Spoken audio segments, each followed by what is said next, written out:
Okay, so kickstand hinge hip airplanes.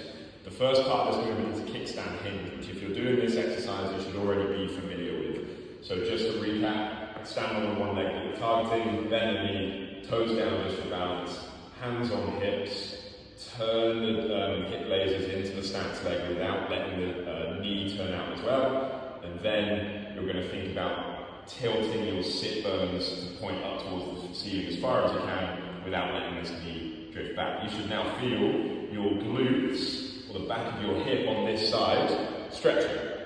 Then we're going to do what's called an airplane movement, which is where I'm now going to take my hip lasers, which are pointing over this way, if you can see. I'm going to do this from the front.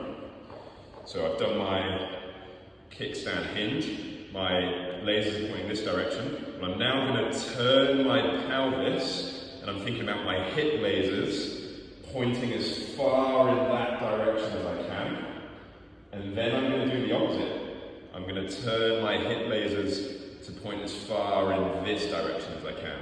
Then I use my glute to push me forward and bring me back out. That's one rep of a kickstand hinge airplane. A couple of things to be aware of is I want you to notice how, when I'm down in this hinge position and I'm doing the airplane, when I turn my hips, watch how my head is going to stay, not completely, but my intent is to keep my head exactly where it is. So it's not turning like this. I'm almost like, imagine like that piece of meat in a kebab shop that's skewered from both ends. I've got a pole coming out of my head and a pole coming out of my arse, which means that as I turn, I almost turn on an axis. So it's just my pelvis moving, not my spine, and I'm not bending to the side. So think about being that piece of kebab meat, and you're literally going to turn on your axis this way, and turn on your axis this way.